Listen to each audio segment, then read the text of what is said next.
जय हिंद मेरे प्यारे साथियों, सभी को राधे राधे। और उम्मीद है कि सभी स्वस्थ होंगे, मस्त होंगे और अपनी पढ़ाई में तन मन से लगे होंगे। क्योंकि अब देखिए पेट का भी आवेदन आ चुका है, तो इसमें भी आप फॉर्म फिल करेंगे जो भी। क्योंकि देखिए पेट तो आप देना ही देना है हर साल, कि आपकी भर्ती आए या ना आए वो बात आपकी अलग है। लेकिन आप ये समझ के चलिए कि आप एक 10-12 की तरह आप ये भी सोच के चलिए कि मुझे पेट देना ही देना है हर साल। तो इसके लिए आप लगे रहेंगे कंटिन्यू। क्योंकि आप मान लो इसमें ही कम नंबर आ गए तो आप फिर अगली भर्ती के लिए तैयारी नहीं हो पाएंगे। जैसे वीडियो है, लेखपाल है, जूनियर असिस्टेंट के हैं, काफ़ी बोरिंग टेक्नीशियन है, बहुत सारी भर्तियाँ आती हैं इससे। तो आप उसके लिए फिर अवेलेबल मतलब एलिजिबल नहीं हो पाएंगे। तो आप जो है उसके लिए फॉर्म फिल करेंगे। देखो आपको बताया हुआ लास्ट डेट इसकी 30 अगस्त है। तो जितने भी स्टूडेंट्स हैं वो अपना फॉर्म जल्दी से जल्दी फिल करें। और देखिए अभी बता रहे हैं, रिकॉर्ड में आया है कि 10-12 दिन में ही और 10-12 लाख से ऊपर आवेदन आ चुके हैं पेट को लेके। तो ये मतलब इस बार लग रहा है कि ये समझ के चलो 30 लाख के करीब फॉर्म आने की उम्मीद लग रही है।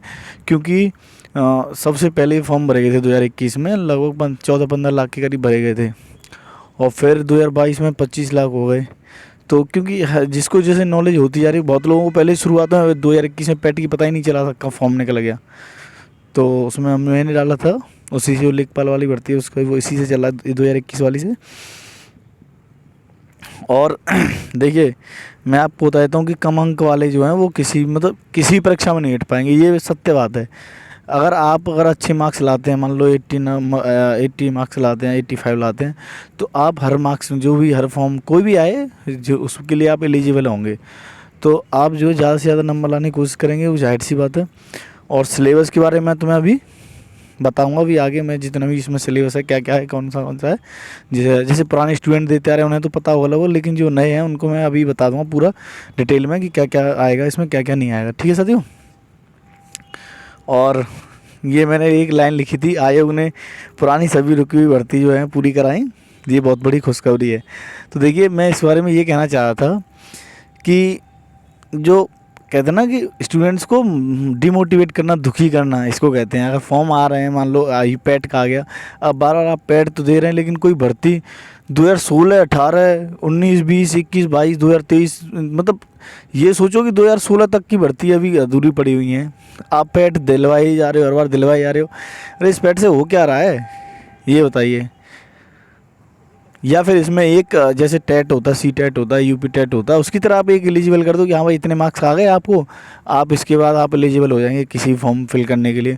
तो उससे भी सुविधा हो जाएगी कि भाई जो नहीं पास हो पाए पेट में तो वही फॉर्म फिल कर पाएंगे। अब ये तो व्यवस्था ख़राब करने वाली है, प्रशासन को भी परेशानी होती है पूरे।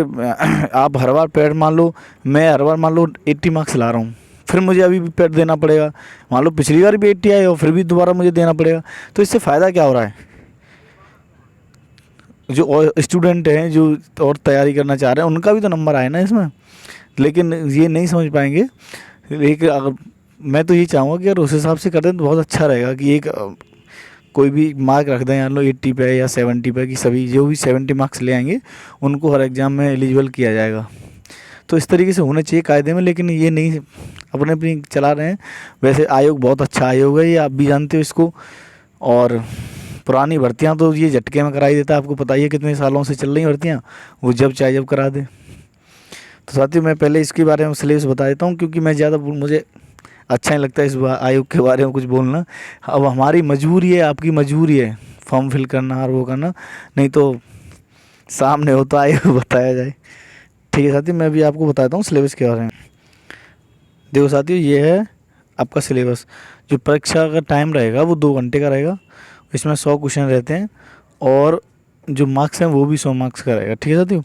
इसमें आप रुको 1 मिनट में पेन लेके आपको समझा देता हूँ कि देखो पहले नंबर पे ये भारतीय इतिहास है, ये आएगा 5 नंबर का, 5 क्वेश्चन आएंगे। फिर आएगा भारतीय राष्ट्रीय आंदोलन, जो भी 5 नंबर 5 का, यानी कि ये इतिहास में आ जाते हैं दोनों लगभग। राष्ट्रीय आंदोलन वगैरह ये सब मॉडर्न हिस्ट्री में आ जाते हैं। ठीक है साथियों। फिर उसके बाद देखिए भूगोल है, भूगोल भी 5 क्वेश्चन 5 नंबर। ठीक है साथियों।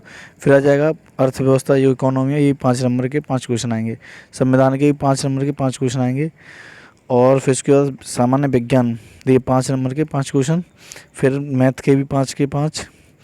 और हिंदी के भी 5 क्वेश्चन 5 मार्क्स के हैं, और इंग्लिश के भी देखिए 5 मार्क्स जो हैं 5 क्वेश्चंस के होंगे, और रीजनिंग के भी 5 क्वेश्चन 5 मार्क्स के, और करंट अफेयर के 10 क्वेश्चन 10 नंबर के। ठीक है साथियों।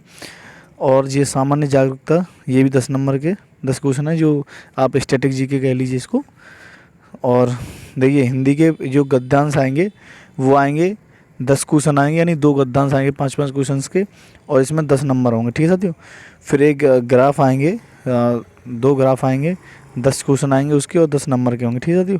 और जो ये तालिका जो है, एक तालिका आती है, आपने देखा होगा, वो 2 को तालिका आएंगे, उनमें से 5-5 क्वेश्चन आएंगे, यानी 10 क्वेश्चन टोटल आएंगे, 10 नंबर के होंगे। ठीक है साथियों। कुल मिला के मतलब रीजनिंग में आप देखो, तालिका और ग्राफ को आप रीजनिंग में रख लीजिए। ठीक है, 20 ही हो गए, और 5 नंबर की यहाँ रीजनिंग हो गई, तर्क शक्ति वाली ये रही। ठीक है साथियों। तो कुल मिलाकर के 25 नंबर की रीजनिंग मान लो, 15 नंबर की हिंदी हो जाएगी, क्योंकि 10 नंबर के तो पैराग्राफ हो गए, 5 नंबर की हिंदी हो गई। तो कुल मिलाकर के ऐसे हिंदी को भी आप काउंट कर लेंगे। ठीक है साथियों। अब देखिए मैं आपको ये बता देता हूँ कि जो सब्जेक्ट हैं वो कहाँ कहाँ से कितना कितना आएगा। ठीक है साथियों।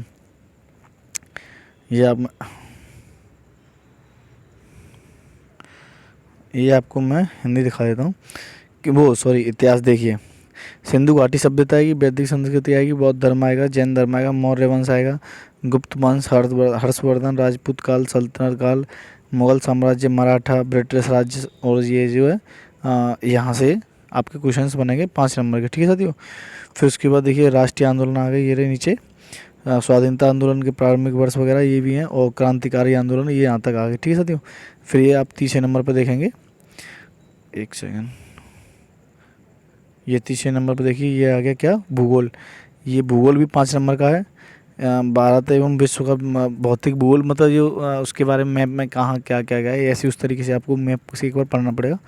और नदियाँ हैं, नदियों की घाटी, भूजल संसाधन, पर्वत, पहाड़ी, हिमनदी वाले आएंगे, मरुस्थल, शुष्क क्षेत्र, वन, खनिज संसाधन, भारत एवं विश्व का राजनीतिक भूगोल, राजनीतिक वहीं बताया जो मैंने, और जलवायु, मौसम, टाइम जोन वगैरह, ये मतलब कुल मिला करके आप इसको एक बार स्क्रीनशॉट ले लेंगे आप सभी। ठीक है साथियों। आप मैं स्क्रीनशॉट ले लीजिए जिससे आपको याद रहे। फिर देखिए आ जाते हैं, भूगोल हो गया, फिर आपकी अर्थव्यवस्था। ठीक है साथियों। ये आपका अर्थव्यवस्था देखिए, भारतीय अर्थव्यवस्था 1947 से 1991 तक जो भी पंचवर्षीय योजना चली थी उनके बारे में। और देखिए योजना आयोग, पंचवर्षीय योजना, ये रही सेकंड टॉपिक। तो योजना आयोग जो अभी फिलहाल नीति आयोग बन चुका है।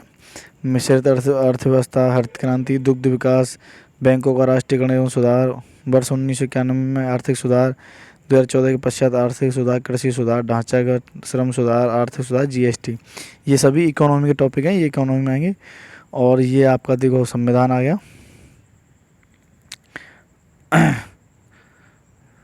संविधान के भी 5 क्वेश्चन आएंगे। भारतीय संविधान, संविधान की मुख्य विशेषताएं, नीति जो डीपीएसपी होते हैं, नीति निर्देशित तत्व, मौलिक अधिकार एवं कर्तव्य, संसदीय प्रणाली, और देखिए संघीय प्रणाली ये वाला आएगा, न्यायिक ढांचा, जिला प्रशासन वाला, स्थानीय निकाय एवं जो पंचायती राज संस्थाएं वो आएंगी। तो ये एक ही मतलब बहुत छोटी छोटी टॉपिक हैं, आप पढ़ोगे जब अभी लग रहा है आपको। और देखिए ये प्रारंभिक भौतिक विज्ञान, रसायन विज्ञान, जीव विज्ञान, ये तीनों विज्ञान में मतलब बेसिक बेसिक पढ़ना, आपको डीपली नहीं जाना इनमें, क्योंकि इतना डीप नहीं आता है। और देखिए मैथ में पूर्ण संख्याएं, भिन्न, दशमलव वगैरह हैं, परसेंटेज वगैरह ये आएंगी, साधारण अंक, गणितीय समीकरण वगैरह, वर्गमूल, घनमूल, ये चीज़ें आएंगी। ठीक है साथियों। और हिंदी में संधि, विलोम शब्द और पर्यायवाची। और मैं आपको दिखाता हूँ हिंदी में क्या क्या आ सकता है। हाँ ये रहे, वाक्यांश के लिए एक शब्द, लिंग, समश्रुत भिन्नात्मक, समश्रुत भिन्नात्मक मतलब जो बोलने में एक जैसे लगते हैं लेकिन उनके अर्थ अलग अलग होते हैं, जैसे अले अले बोरा और वो होता है, इस तरीके से आपको मतलब बोलने में सेम लगेंगे लेकिन उनका अर्थ अलग अलग होते हैं। ठीक है तो मुहावरे, लोकोक्तियाँ, सामान्य अशुद्धियाँ, लिखे हुए रचनाएं जो गद्य पद्य होते हैं, एक आध राइटर आ जाता है कोई कोई। और हिंदी में देखिए जी के वो आएगा, व्याकरण जो है मतलब इंग्लिश ग्रामर आएगा, और अपठित गद्यांश, यानी कोई एक पैरा आ जाएगा उसके 1-2 क्वेश्चन आ जाएंगे, तो ये 5 नंबर का इंग्लिश रहेगा। ठीक है साथियों। और देखिए तर्क शक्ति में बता देता हूँ, ये जो रीजनिंग है उसमें आएंगे क्रम, रैंकिंग, संबंध, समूह, कोसेम, भिन्न, लक्षण, कैलेंडर, घड़ी, कारण, प्रभाव, कोडिंग, डिकोडिंग, और ये कथन, निष्कर्ष वगैरह ये आएंगे। ठीक है साथियों। और करंट अफेयर में तो आपको पता ही है कि पूरा आता ही आता है, 10 क्वेश्चन आएंगे इसमें से। करंट अफेयर इसमें मेन रोल रहेगा, ठीक है साथियों। करंट अफेयर और पैराग्राफ्स, ये सोच लीजिए आप, करंट अफेयर 10 नंबर के हुए और पैराग्राफ आपके हुए 30 नंबर के। 20 की तो रीजनिंग में है और 10 के हिंदी के हो गए, ठीक है साथियों। 30 और 10 40 के, तो ये समझ लो कि ये पोर्शन हो गया आपका। तो आप इसको अच्छे से तैयार करेंगे। और देखिए स्टैटिक जीके भी आप अच्छे से कर लें, क्योंकि भारत के पड़ोसी देश, राजधानी, मुद्रा वगैरह ये आप सब पहले पढ़ रखी होंगी। राज्य, केंद्र शासित प्रदेश और संसद, राज्यसभा, लोकसभा, अंतर्राष्ट्रीय दिवस, बैंक संगठन जो होते हैं WHO वगैरह, वो सभी मुख्यालय वगैरह वो सब इसी में। पर्यटन स्थल हैं, कला संस्कृति है, और ये देखिए अनुसंधान गठन का ये आ जाएंगे। और फिर उसके बाद देखिए ये है अपठित हिंदी, जो हिंदी गद्यांश है वो वाला, और ग्राफ और तालिका, ठीक है साथियों। ये 10 क्वेश्चन के हैं। तो ये जितने छोटे टॉपिक लग रहे हैं यही ज़्यादा नंबर के हैं, इन्हीं को आप ज़्यादा ढंग से करोगे, ठीक है साथियों। यही आपको उसमें अच्छे नंबर दिलाएंगे, और इनको श्योरिटी से करोगे आप। जितने इनकी प्रैक्टिस करोगे, जो पैराग्राफ हैं 30 नंबर के 30 क्वेश्चन, इनको आप जितना प्रैक्टिस करोगे आप उतना ही सही अच्छे से कर जाओगे, ठीक है साथियों। तो इन पे ज़रा ध्यान देंगे ढंग से, और ढंग से तैयारी करेंगे, क्योंकि साथियों आयोग अपनी कर रहा है, लेकिन आप भी अपनी तैयारी में कमी ना रखें, क्योंकि बाद में पछतावा होता है। तो आयोग तो जैसा करेगा वैसा करेगा ही, लेकिन आप इसको अपनी तैयारी पूरी रखेंगे, ठीक है साथियों। और फॉर्म को ज़रूर फिल कर देंगे जल्दी से, क्योंकि बाद में वेबसाइट जो है वो बिजी रहती है, कभी कुछ प्रॉब्लम आती है, कभी कुछ प्रॉब्लम आती है, क्रैश हो जाती है। तो इस वजह से पहले ही आप फॉर्म फिल करिए जल्दी से जल्दी, और बाद में क्योंकि रहने से क्या है, पछतावा ही होता है, ठीक है साथियों। और भर्ती की देखो, अभी लेखपाल वाली भी रुकी हुई है, अभी उसका कुछ क्लियर नहीं हो रहा है। अभी देखो उसका 1-2, मुझे लग रहा है सितंबर में DB कोई डेट वेट आए, क्योंकि अगस्त में तो कुछ लग नहीं रहा मुझे। तो साथियों जो भी है मोटिवेट रहेंगे अपने आप को, और पढ़ने की कोशिश करेंगे ढंग से। जितनी भी एग्ज़ाम देखो आगे भी आने वाले हैं, ऐसी बात नहीं है कि अब एक ही भरोसे बैठे रहें, लेकिन अपनी सफलता मतलब आगे करते रहिए। जैसे हम लोग अभी भी, मैं अभी लगा रहता हूँ, कोई भी एग्ज़ाम निकल गया वो निकल गया, ठीक है, हो गया जैसा हो गया, अभी रिजल्ट आएगा जैसा, ठीक है, अपनी आगे की तैयारी करते रहिए। तो साथियों तन मन से पढ़ेंगे ढंग से, ठीक है साथियों। तो मैं अब आपसे विदा चाहूँगा। सभी को राधे राधे, जय हिंद में प्यारे साथियों।